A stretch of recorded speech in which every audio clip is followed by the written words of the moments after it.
Último capítulo, do livro de Pescadores de Crianças de Charles Spurgeon, capítulo 23, o filho da mulher sunamita. Veja onde a criança morta tinha sido colocada. Quando Eliseu chegou à casa, lá estava o menino, morto, estendido na cama. Esta era a cama que a hospitalidade da sunamita havia preparado para Eliseu, a famosa cama que, com a mesa, o banquinho e a lamparina, nunca será esquecida na Igreja de Deus. Continuando a leitura, encontramos, Eliseu entrou, fechou a porta e orou ao Senhor. 2 Reis 4:33. Agora, o profeta está no seu trabalho com seriedade, e nós temos uma oportunidade nobre de aprender com ele o segredo de levantar crianças dos mortos. Se você voltar para a narrativa de Elias, verá que Eliseu adotou o método ortodoxo de proceder, o método de seu mestre Elias. E Elias disse: "Dê-me o seu filho." Elias o apanhou dos braços dela, levou-o para o quarto de cima onde estava hospedado, e o pôs na cama.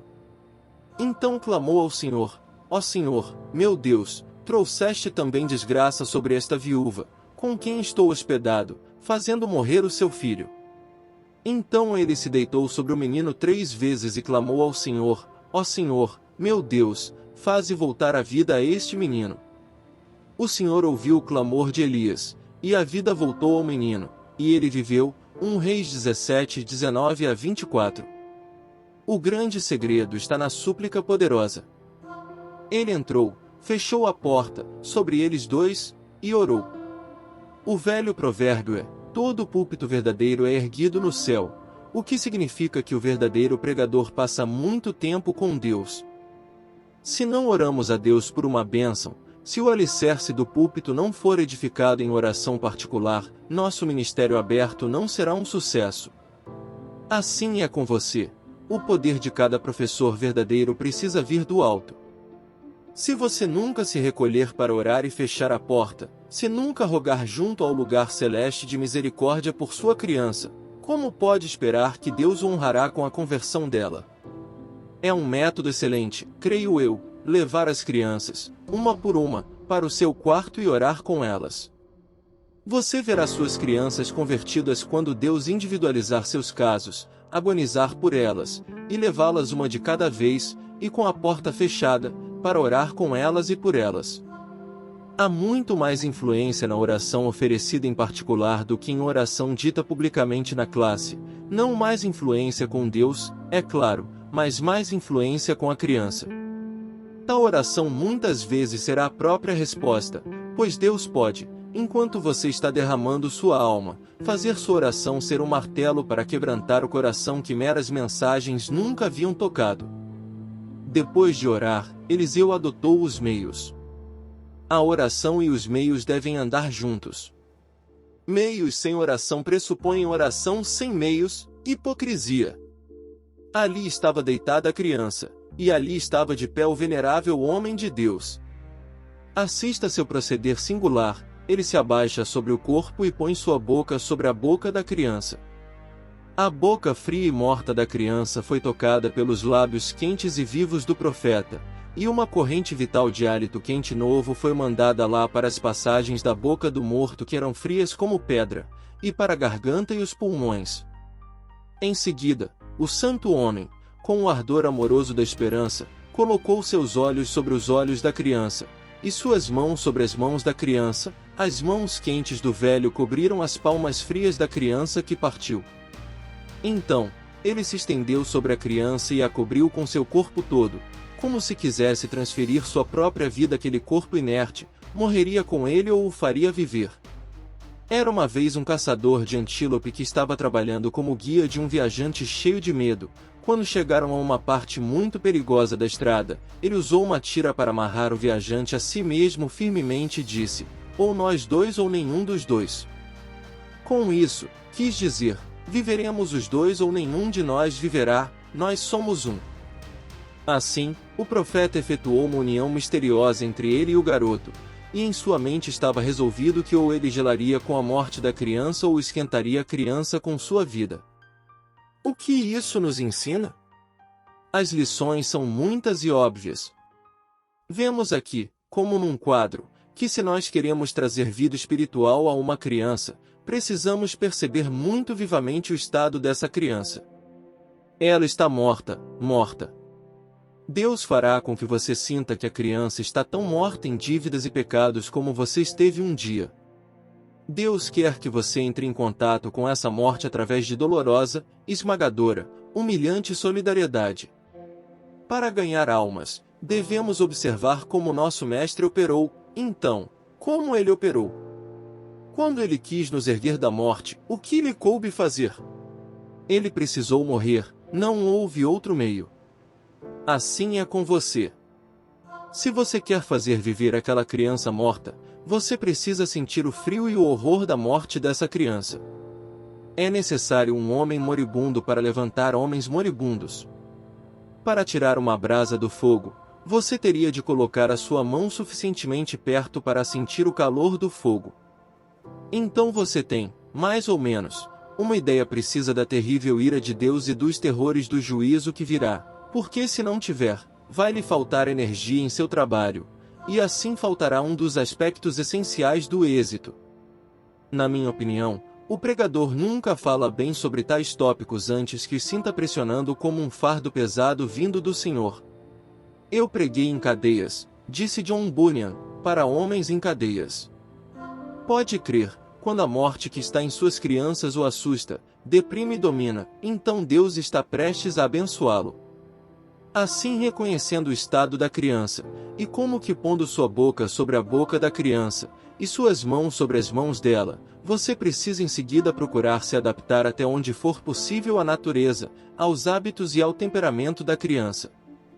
Sua boca precisa descobrir as palavras da criança, para que ela entenda o que você quer dizer. Você precisa ver as coisas com os olhos de uma criança, seu coração precisa sentir os sentimentos de uma criança, para ser seu companheiro e amigo.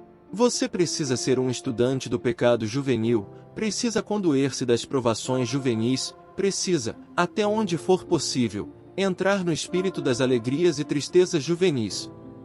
Não pode se irritar com a dificuldade desse assunto, ou sentir que isso é humilhante. Se é exigido algo difícil, você precisa fazê-lo e não achar difícil. Deus não ressuscitará uma criança morta por meio de você se você não estiver disposto a ser todas as coisas para aquela criança, se você não estiver disposto a tornar-se todas as coisas para aquela criança, para que, se alguma possibilidade houver, você possa ganhar a sua alma. O profeta se estendeu sobre o menino.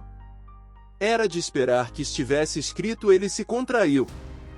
Afinal, ele era um homem feito, e o outro um mero menino. Não devia ser ele se contraiu? Não, ele se estendeu. E pode crer, nenhum estender é mais difícil do que para o homem estender-se a uma criança. Quem sabe falar com crianças não é tolo. Um simplório está muito enganado se acha que sua tolice pode interessar meninos e meninas. São necessários nossa melhor inteligência, nossos estudos mais zelosos, nossos pensamentos mais sinceros, nossas capacidades mais maduras, para ensinar os nossos pequenos. Você não vivificará a criança até que se tenha estendido, e embora pareça estranho, ainda é verdade. O homem mais sábio precisará exercitar todas as suas capacidades se quiser tornar-se um professor bem-sucedido de crianças. Vemos, então, em Eliseu, uma percepção da morte da criança e uma adaptação sua ao seu trabalho, mas, acima de tudo, vemos solidariedade. Enquanto o próprio Eliseu sentia o frio do corpo morto, seu calor pessoal estava penetrando o corpo morto. Isso por si só não levantou a criança, mas Deus operou através dele. O calor do corpo do velho passou para a criança, e tornou-se o meio de vivificá-lo. Que todo professor pese bem essas palavras de Paulo: nós nos tornamos carinhosos entre vós, qual ama que acaricia os próprios filhos, 1 Tessalonicenses 2:7. Sentindo, assim, tanta afeição por vocês, decidimos dar-lhes não somente o Evangelho de Deus, mas também a nossa própria vida, porque vocês se tornaram muito amados por nós. 1 Tessalonicenses 2:8 litros. Deus abençoará pelo seu Espírito nossa forte afinidade com a sua própria verdade, e fará com que faça aquilo que a verdade sozinha falada com frieza não realizaria. Aqui, então, está o segredo. Você precisa comunicar ao pequeno sua própria alma. Você precisa se sentir como se a ruína daquela criança fosse sua própria ruína. O resultado do trabalho do profeta logo apareceu. O corpo do menino foi se aquecendo. 2 Reis 4, 34b. Como Eliseu deve ter ficado contente, mas seu prazer e satisfação não diminuíram seus esforços. Nunca se satisfaça em achar suas crianças num estado apenas esperançoso. O que você quer não é mera convicção, mas conversão. Você deseja não apenas impressionar, mas regenerar. Vida, vida de Deus, a vida de Jesus. É isso que seus pupilos precisam ter, e nada menos deve contentá-lo. Eliseu levantou-se e começou a andar pelo quarto. Observe o desassossego do homem de Deus, ele não pode ficar à vontade. A criança está quentinha, bendito seja Deus por isso, mas não vive ainda. Então, em vez de se sentar à mesa, o profeta caminha para lá e para cá, com pés inquietos, gemendo, respirando rapidamente, ansiando, nem um pouco à vontade. Não podia suportar olhar para a mãe desconsolada, nem ouvi-la perguntar: a criança já está restabelecida, mas ele continuou andando na casa porque sua alma não estava satisfeita. Imite essa inquietude consagrada. Quando você vir o menino ficando um tanto sensibilizado, não se sente para dizer: a criança tem esperança, graças a Deus, estou perfeitamente satisfeito. Desse jeito, você nunca ganhará a joia inestimável de uma alma salva. Você deve se sentir triste, inquieto, preocupado, se você se tornar um pai na igreja. Depois de um tempo caminhando para lá e para cá, o profeta novamente subiu na cama e debruçou-se mais uma vez sobre a criança. O que é bom fazer uma vez, convém fazer uma segunda vez. O que é bom 2 vezes, é bom 7 vezes. Deve haver perseverança e paciência. Tão certo quanto o calor passou de Eliseu à criança, assim pode passar o seu frio para a sua classe, a não ser que você esteja num estado de espírito bem sincero. Oramos. Querido Deus, neste momento, elevamos nossos corações a Ti em oração. Agradecemos por nos permitir aprender com as histórias registradas na Tua Palavra, como a história do filho da mulher sunamita. Reconhecemos que Tu és o Deus que tem o poder de trazer vida àqueles que estão espiritualmente mortos. Pedimos, Senhor, que nos concedas a perseverança e a determinação da mulher sunamita. Ajuda-nos a não nos conformarmos com a morte espiritual das crianças ao nosso redor, mas a buscarmos incansavelmente a Tua intervenção em suas vidas. Assim como Eliseu se identificou com a morte da criança e transmitiu vida, pedimos que Tu nos capacites a nos envolvermos profundamente com as crianças, a compartilharmos do Teu amor e da Tua verdade de maneira que possam compreender e ser transformadas. Que o Espírito Santo nos guie em cada passo do caminho, fortalecendo-nos e capacitando-nos a ser instrumentos de Tua graça e poder na vida das crianças. Que possamos ser pais, líderes e professores comprometidos com a regeneração e conversão das crianças, levando-as a experimentarem a vida abundante que só é encontrada em Ti. Dá-nos sabedoria, paciência e compaixão para lidar com os desafios que enfrentamos ao alcançar as crianças. Que possamos ser persistentes em oração, intercessão e ação, confiantes de que Tu estás sempre conosco e que Tu ouves as nossas súplicas. Que a Tua glória seja manifesta em meio ao trabalho que realizamos em prol das crianças. Que elas sejam tocadas pelo Teu amor e experimentem a Tua salvação. Que cada vida transformada seja um testemunho vivo do Teu poder e graça. Colocamos todas as nossas esperanças e expectativas em Ti, sabendo que és o Deus que opera milagres e que tens o poder de trazer vida aos que estão mortos. Confiamos em Ti para conduzir-nos e capacitar-nos nessa nobre missão de pescadores de crianças. Em nome de Jesus, o nosso Salvador e Redentor, oramos. Amém.